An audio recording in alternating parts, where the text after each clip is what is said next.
This is Multiplane Tales. I'm your tale teller, JC, and this tale is about Jack, a not so contributing member of society. But everything changed after he was in a car accident. And if you like it, leave a like, and if you want your tale told, you can send it to multiplanetales@gmail.com. Let's get listening. Jack reaches over his nightstand to pick up his phone. He went to snooze his phone's fourth alarm. He looked at the time. 8 a.m. He starts work at 9. He snoozed it once more to try to go back to sleep. Jack has suffered from insomnia since he was in high school. He has tried melatonin, CBD, and meditation, but nothing ever worked. His body and mind would not settle until the sun's rays peeked over the horizon. 3 hours of sleep, maybe 4 on a good day, was Jack's average. In his senior year in high school, he thought he would eventually get used to it, but that also never happened. He always woke up with no energy, and that continued throughout the day. Coffee and Bang Energy were his best friends. They kept him employed. 8:20, his fifth alarm went off. Like before, he reached for his phone and noticed an unexpected notification. He rubbed the crust from his eyes to validate what he saw. There it was, a red icon with a white flame in the center. "You have a new match," it read. Not only that, right below it was another notification. "Maxine has sent you a message." Jack was awake now. Tinder was not one of his strengths. He maybe got a match once a month.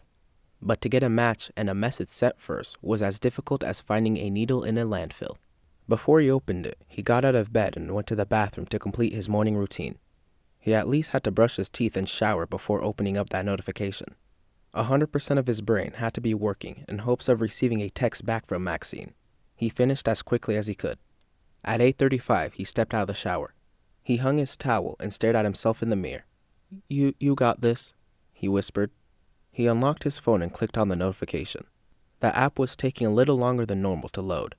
The screen flickered a little, which Jack fixed by violently shaking his phone.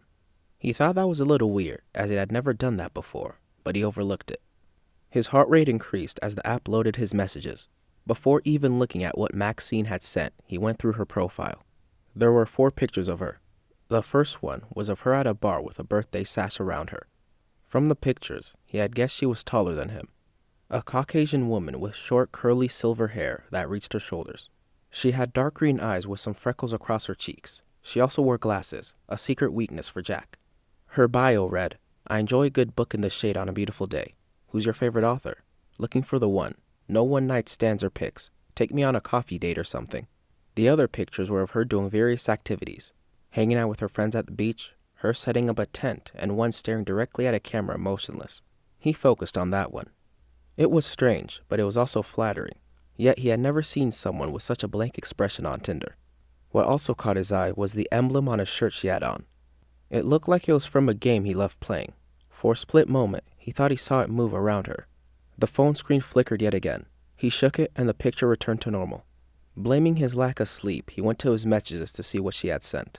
"Hey, you look cute. Just want to say hi." Jack blushed a little. He sat on his gaming chair to think of an adequate response. "Maxine, I will forever cherish your compliment. To answer your question, my favorite author is Michael Chu." Jack sat there and waited for a few minutes. He eventually moved to swipe on other people on Tinder. He was on that chair until he received a call. The caller ID read Larry Brown, the name of his boss at Burger King. He looked at the time. 9:10. "Damn it," he thought. He jumped from his seat and threw on his work uniform. Once he put on his Apple Watch, he answered the call. "Hello?" he said. At first, all he heard from the other end was some angry breathing. "Jack, where in God's good name are you? You were supposed to be here 10 minutes ago. We need you. There is already a line in the drive-thru," said Larry. "I'm on the way," he said. "Almost there." He hung up and grabbed his car keys. He rushed into his 2008 Toyota Prius and took off. 10 minutes later, he arrived in the Burger King parking lot. Sure enough, there was a gigantic drive-thru line that looped around the building. He got out of his car and headed towards the doors. He opened the door and saw the drive-thru was in the only part of the store that was busy. There were more people inside than the occupancy limit. He brushed past the crowd of people to get behind the counter. Some of the folks started to complain about him cutting through the line until they saw his Burger King uniform. He made his way to the counter where his manager was at the cash register ringing up orders. Yes, a large Whopper combo with some spicy nuggets. Anything else?" He then saw Jack. "Hey, get your late ass in the kitchen. Ben and Felicia are struggling to keep up with this." Jack maneuvered past his manager and his other coworkers on the register to the kitchen. There he saw his best work friend Ben on the grill. He was grilling more burgers than the grill could hold. Felicia was on the fryer with a list of product that needed to be cooked. "Well, look who decided to join," muttered Ben. "If you could stop gawking at the back orders and get more fries from the freezer, man, we'll all be so much less pissed at you, dude." Jack did as he was told and headed to the freezer. On the way there, he walked past the manager station. In big yellow and red font, it read, "Burger King team, we are starting the Evolved Whopper release today. Be prepared for increased clientele. Yours truly, Burger King executive team." That is why there was so many people there. Last time Jack had spoken to Larry about that product, it was not supposed to release for another month. Jack continued his task and went to the freezer. He had no time to be mad about the unexpected release when his coworkers are already going to punish him for his tardiness. He grabbed his bags and headed back to the fry station to help Felicia. Like he did almost every day, he spent the next 10 hours frying fries, flipping burgers, or making milkshakes. Being forced to focus on the job, he completely forgot the messages with Maxine. It wasn't until he and his coworkers were cleaning after closing that he remembered the reason he was late in the first place. Halfway through mopping the lobby, he pulled out his phone and took a seat in one of the corner booths. He was just out of sight of his manager. Sure enough, when he pulled out his phone, there was another notification that read, Maxine had sent a message. Excited, he opened the app. What has he written? It read. Jack's pulse raced. A woman was finally showing interest in him, and he could tell her about his favorite modern-day writer, Michael Chu. He has worked on a variety of different projects, but in my opinion, his magnum opus is the lore he did for a game called Overwatch, he responded. Engrossed in his world, he didn't notice when his coworker Ben walked up to him. Ben peeked his head over his shoulder. "Oh, look, you finally grew some balls, man," Ben said. Jack jolted back into his seat and dropped his phone. The phone fell between his legs and landed on the floor. "Father of all that is holy, don't scare me like that," he muttered. "Maxine, that's a cute name. She won't keep talking to you if you keep up that nerd shit," Ben joked. Jack reached down to pick up his phone. "Fuck," he yelled. The phone had landed on one of its corners. It had cracked from the point of impact, which spread throughout the rear of the phone. "I can't afford a new phone," he complained. "You also can't afford to fuck this up with Maxine, man," Ben laughed. "You are the only 34-year-old virgin I know. I would hate for you to be the only 40-year-old one too." Jack ignored Ben's comments. He kept trying to turn on his phone, but his screen was flickering like it had done that morning. No, Jack lamented. Yo, y'all are still on the clock. Get back to work, yelled Larry. "Come on, Romeo. The boss is calling." Ben turned and headed back towards the soda station.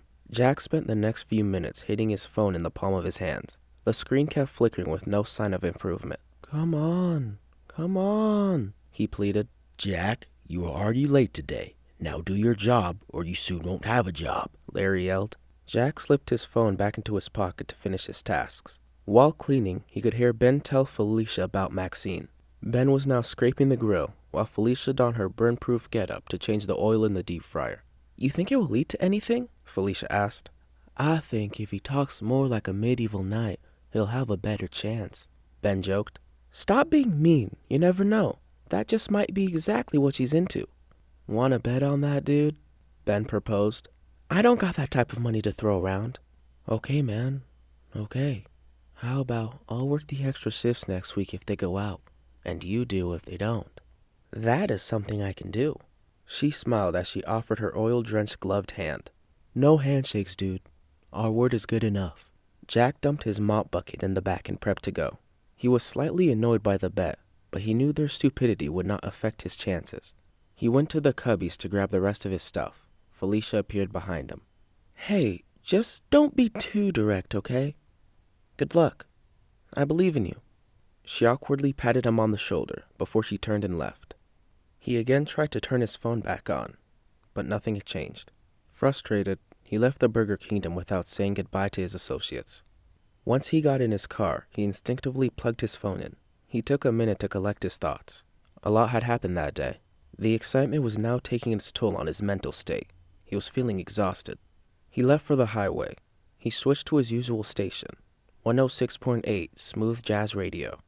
Lost in thought, he mindlessly continued his way home. Just when Good Morning Heartbreak by Diana Ross stopped playing, the screen of his phone flickered back on. Maxine had sent you a message. It read. He looked at the time. That was a new message she had just sent. He picked up his phone to check it out. The screen was now back in working order. He clicked on the notification. I love Overwatch too. I'm a Reaper main. How about you? It said. Yes! He shouted. Maxine was perfect for him. She didn't mock him for claiming Michael Chu was his favorite writer. Plus, she liked the game. Not wanting to waste any time, he used one hand to reply to her. Reaper is pretty good, but I'm a Reinhardt main. Multitasking was never his strong suit, but he had to text her back while she was still active. A couple of seconds after sending the message, the typing indicator displayed at the bottom of the screen. I love a man that knows how to wield his hammer, it said with a winky face emoji. Jack's hands were getting a little sweaty at this point. Don't text and drive, he remembered. The number of posters, commercials, and signs had quickly flooded his mind. He pushed those thoughts back. He was a man on a mission with a higher purpose. At that moment, the rules of the world did not apply to him. Give me the chance and I'll show you how I can bring that hammer down, he responded with the emoji with the tongue sticking out. Jack was going to make Ben eat his words. He was going to get him to take his shifts too. He was getting ready to tell Ben just how wrong he was. See you soon, she replied. Address? He sent back. Call it a sixth sense, or by the grace of God, Jack looked up. His headlights caught a small yellow object with 2 wheels on the back and 1 in the front. Holding on to the orange handlebars was a small child no older than 5 looking directly at him with a lollipop in their hands.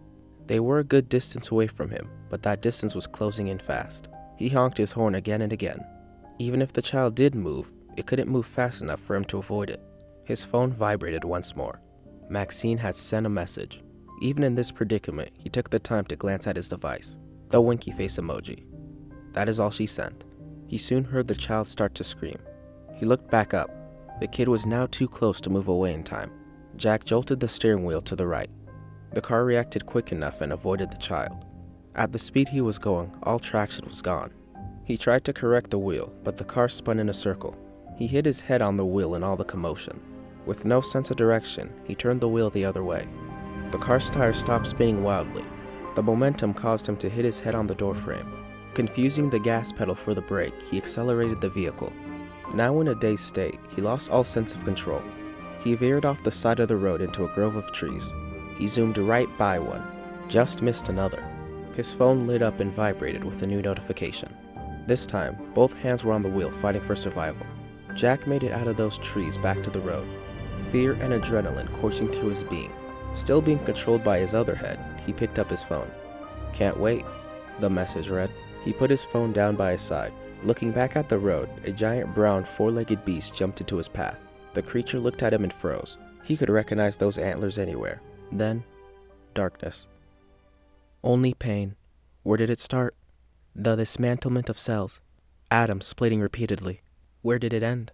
No control over who or what you are. Just agony. Time. What is that? This is all you are. Your existence in the nothingness of misery. Alive? Where? All that you are is suffering. Yet, even that is slowly fading. Emptiness. Solitude is your comfort now. No. At least with the pain, something was felt. Bit by bit, the pain became bearable. When there is nothing but nothingness, it hit. Piece by piece, you are pulled through the unknown. Summoned. Becoming something. Once again. Stronger. Different. Better. Jack opened his eyes. Looking around him, everything was tinted in orange or red. He was laying in the center of a circle with a gleaming star with 6 sides. 10 bald figures were around him. Their outfits reminded him of stereotypical clergymen in any fantasy media, all of them humming while one with an oversized top hat spoke some language he didn't understand. He rose. All the men stopped their humming to cheer.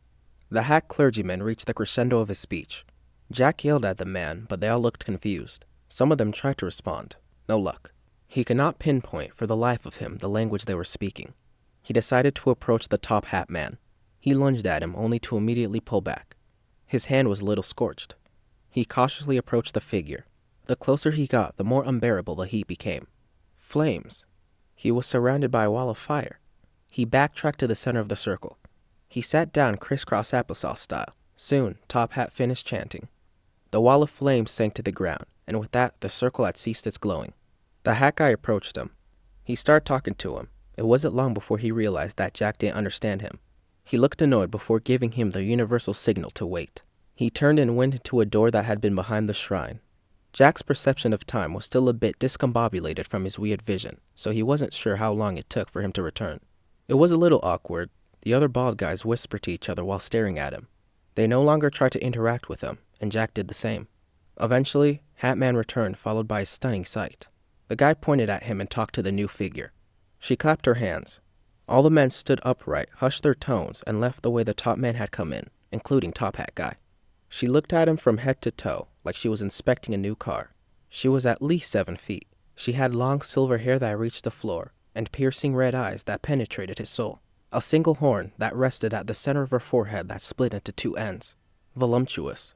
Perfect. Supernatural. She nodded before placing her hands on his back. She was cold to the touch, yet her presence was inviting. That is when Jack finally realized he was naked. Embarrassed, he jumped from her and tried to cover himself with his hands. She laughed. Oh, her laugh was sexy, he thought. He looked down to make sure he adequately covered his front. Holy shit, I have abs now. He stopped covering his body and checked out his abs. They were real. Moving from his abs, his arms were toned and veiny.